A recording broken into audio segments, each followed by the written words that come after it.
Welcome back to the channel. Today I'm doing a long-term review of the Slate Digital Virtual Mix Rack, or VMR, after using it for the past 5 years. I'm asked about it quite often, as I use it in a lot of my different videos, so today you'll hear not only how it sounds in a bunch of sound demos, but you'll also see some of the ways it can fit into your workflow and learn a lot more about the different processors inside the VMR. It's continually updated with new features and processors added, so the review I made many years ago is completely outdated and certainly needing a refresh. So let's get right into it. For transparency, Slate Digital are supporting me, but I have full control over the video, and I wouldn't be making this if it wasn't a plugin that I was using on a daily basis. So let's start with a little bit of an overview for people that don't know anything about the VMR, and then we'll get right into some sound examples. So this is the VMR plugin, and it works on Windows, Mac, and the new Apple Silicon as well. The way this system works is you have all of these modules on the left-hand side, which can all be regarded as plugins in their own right. We have recreations or models of famous analog processors, such as the 1176, the LA2A. We can jump over to the EQs. You can load up APIs, Neves, SSLs. The signal flow goes from left to right, and you can load up to 8 of these modules, and we have everything from EQs, compressors, gates, de-essers, preamps, tube saturators. There's so much stuff in here, but I want to get right into a sound example because I think that's usually the best way to learn how a plugin works. So the first thing I'm going to do is just load up an EQ because this needs some work. I'll try the SSL. So it needs a bit of top end.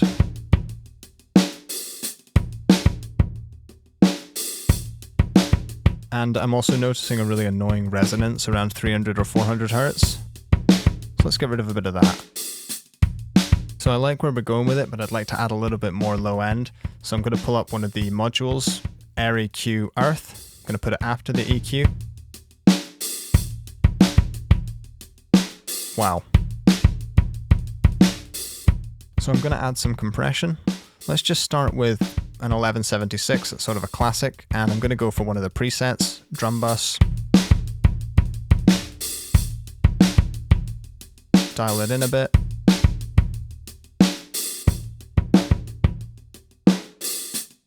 Sounds fantastic. What I'm going to do is just turn that one off and use a distressor, because that's usually my favorite compressor. Again, one of the presets, drum bus. That just sounds fantastic. So I'm going to get rid of this one, and I'm going to use a tube saturator. Turn it on. And then finally, I'm just going to put the trimmer on, just to take the volume down to what we had it at before. Let's take a listen before and after.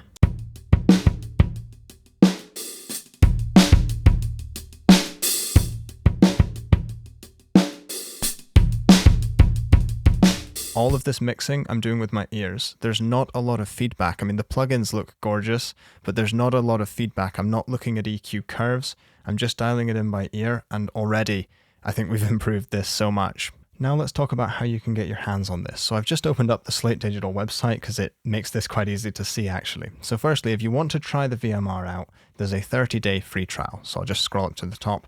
Try it for free. That's what I would recommend. At this point, I don't recommend plugins that don't give you a free trial. I've spent so much money on plugins that didn't work for me, and well, there's no refund. It's just wasted money and a piece of software sitting on my computer that's worthless to me. So if you want to try this out, just get the free trial. That's where you'd start out, and you can get that at slatedigital.com.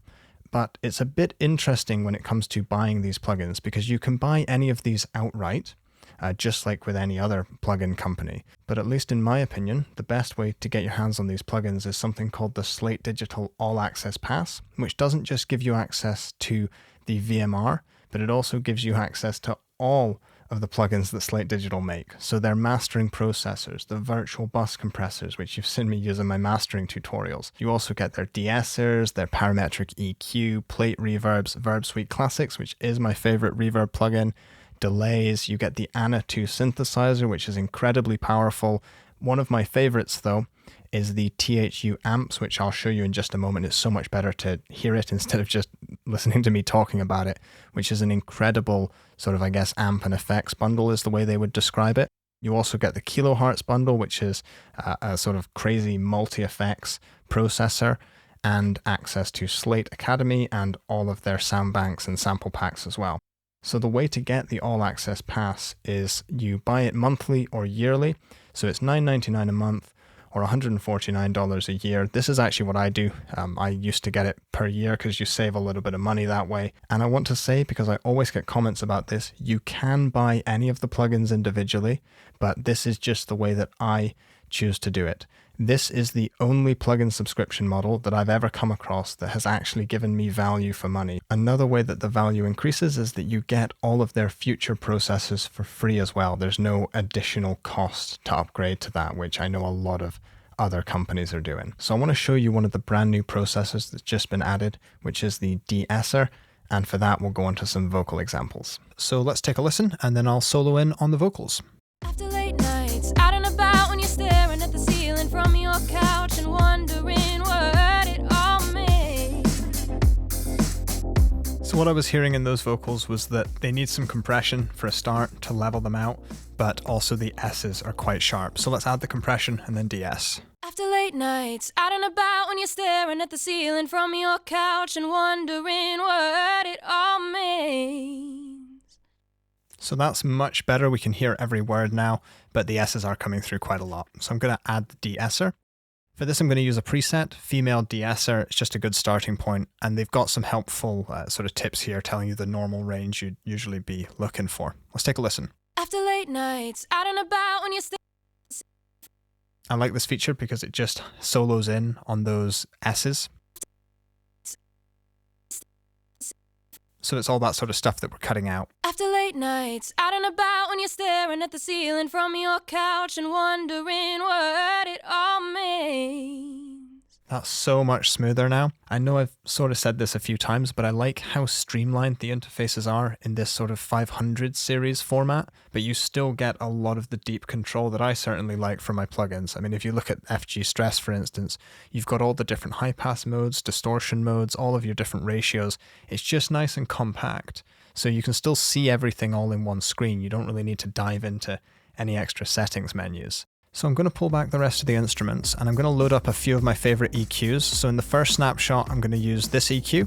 And in the second one, I'm going to use this EQ, and then we'll see which one I prefer. After late nights, out and about when you're staring at the ceiling from your couch and wondering what it all means. So let's see what sounds best. After late nights, out and about when you're staring at the ceiling from your couch and wondering what it all means. And you can hear immediately that this one sounds very crisp and clear, whereas this setting is a lot more smooth. It still has clarity, but it's just a sort of smoother and warmer tone. So I'm going to roll with this processing, and after this I'd probably add a load of Verb Suite Classics and the repeater delay just to make it all nice and spacious and fit it in, but I'm actually going to go to a different example just to keep things nice and fresh. I did mention earlier that I'd show you some of this guitar processing, so let's make it sound a bit better with the VMR, and then we'll run it into this amp.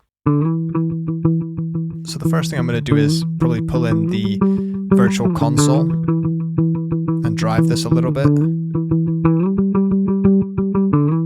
That sounds good. I'm going to load up an EQ. Let's go for an API. Let's add a little bit more brightness. That's sounding good. And a compressor. Let's just try something. Let's go for this one.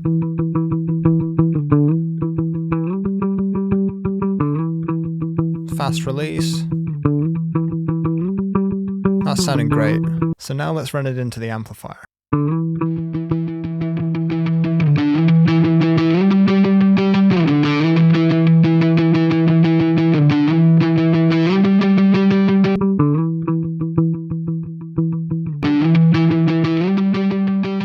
To me at least, that just sounds fantastic. Now it's not just rock tones, there's also, clean guitars and there's processing for bass, but I don't want to get too much into that plugin. The point I'm trying to make is that the VMR alone is excellent, but when used in conjunction with other things in the All Access Pass, you just have access to all the processing you need. Let's take a listen to it on more of a full mix and some more acoustic and organic sounds.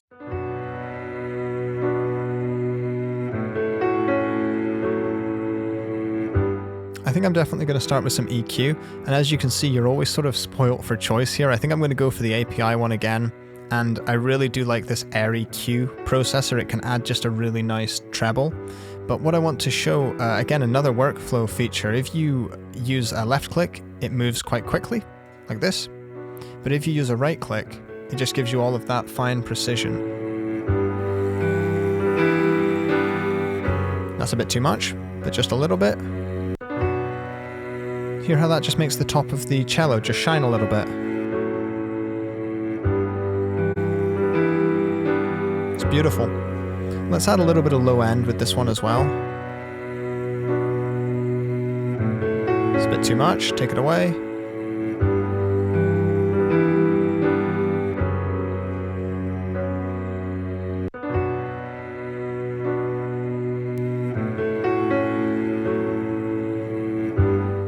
Sounds really nice. Something else they would definitely recommend using for full mixes is Revival, which can add a little bit of shimmer to the top and a bit of thickness to the bottom. As you can see, there's just so many different processors that it would probably take a couple of hours to really dive through all of them. But what I really like is, because they are emulations or models of classic processors, anytime you hear of a technique that involves, say, an 1176 or an LA2A, you can go and apply very similar settings to your own sounds. And of course, you're always going to have to adjust all of your thresholds and inputs, outputs and such.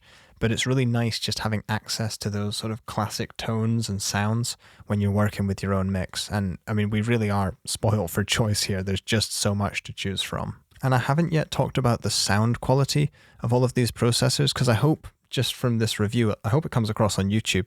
I hope you can hear that they sound fantastic. To me, I've never had any issues, glitches, bugs in using this stuff for the last 5 years, and I think that should probably speak for itself, I hope. I don't view these as little processors that I'm loading up in a rack. I do view them as standalone high-quality plugins that I'm using as a channel strip just so that I can see it all in front of me.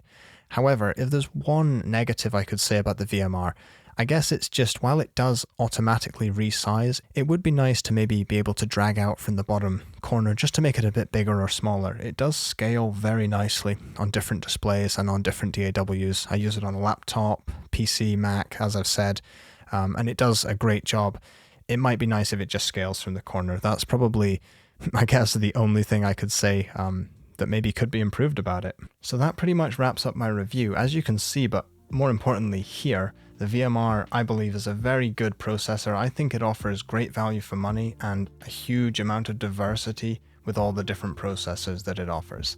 If you want to know anything else about the VMR or you've got any questions, please just ask me in the comment section down below. I really try my best to give detailed answers when you have sort of some genuine comments or questions about anything that I'm talking about in the video. But anyway, thank you very much for watching, and I'll see you in the next one. Bye for now.